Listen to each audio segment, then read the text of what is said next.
talaalka jadeecada iyo boolyada waan ognahay muddo inuu ku jiray gaab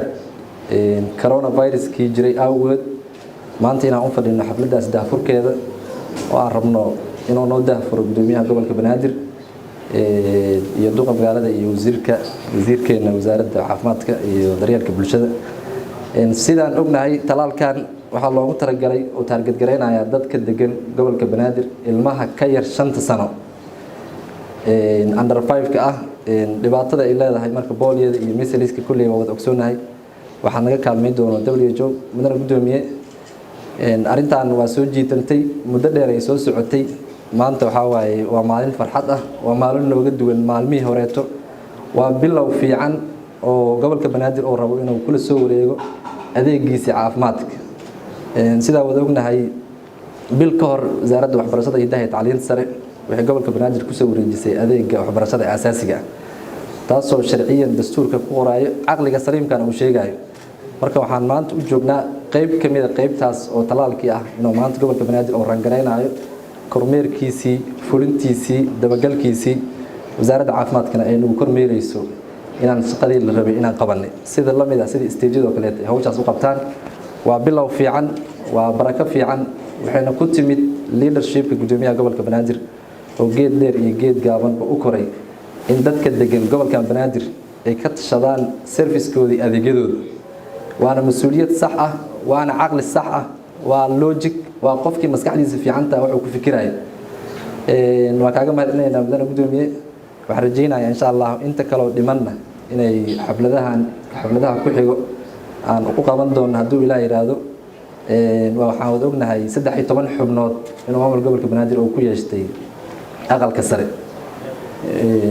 qayb kamid ah dadaalada gudoomiyaha gobolka Banaadir oo wado haddii marka aqalka sare aan ku yeelanay oo matalaadii ay socoto maxaa diidaya marka gabadha lagu talaalayo boondheer iyo shibis ina anaga ka shaqeyn wax diidaya mala Soomaa marka arintaas meel fiican ay soo gaartay gudoomiye waa kaaga mahadcelinaynaa inta dhiman waxaan rajaynaynaa insha Allah intaad xukunka joogtid maamulka joogtid inaad la dhameystiri doontid waa mahadsantihiin xafladeena waa intaas ay ku saabsaneed munaasabadan maantay aan daahfurayno oo ah يعني qayb kamid ah adeegyadii bulshada ee dhinaca caafimaadka waa qayb badan yahay laakiin qaybtan waxa waaye waa qaybtii talaalka dabaysha iyo jadeecada way ku dhacaan dadka waaweyn iyo kuwa yaryar laakiin waxa u nugul dadka yaryar gaar ahaan dadka la yiraahdo under 5 ama 5 sano ka yar marka waxaan aad uga murgaynay marka in kuwa noocaas oo kale aad u yar u tabar yar adeegyadan ay ka soo daahaan muddadii xakadka uu ku jiray coronavirus-ka dartii farxaday noo tahay maanta marka inaan munaasabadan ku daahfurno oo maantay wixii ka dambeeya uu noo bilowdo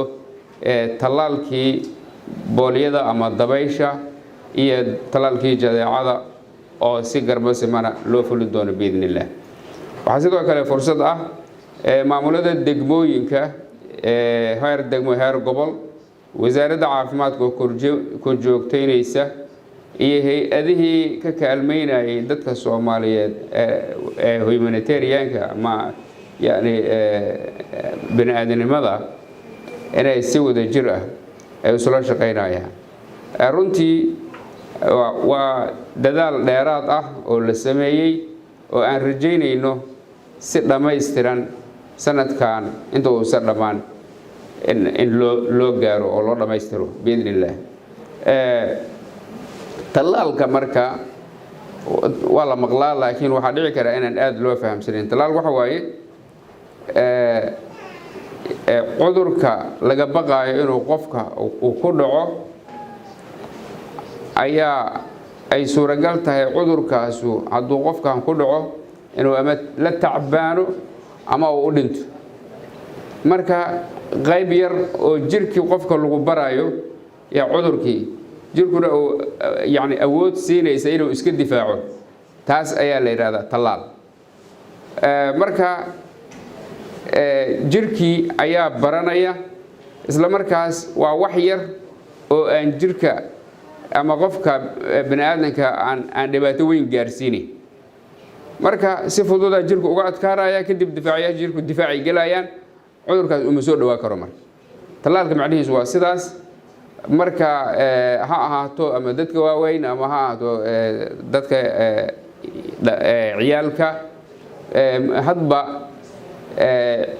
intii ay u arkaan hay'adaha caafimaadku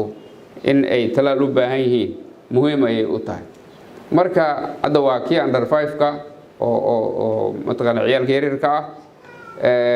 maadaama ay iyagu nugul yihiin ayaa la yidhi ha loo hormariyo ayaga marka ujeeddadu waa sidaas maanta marka waxaa noo furan talaalkii booliyada iyo misliska ama jadeecada iyo mataqaana dabaysha biidni illaahi alkariim maamulka heer federaal iyo heer maamul goboleed ilaa heer degmo si campaign ah oo olo ah oo dhammaystiran ayaan uga shaqayn doonaa biidni illaahi alkariim suuragelinta hawshaas wabillahi tawfiiq wasalaamu calaykum waraxmatullahi wabarakatuh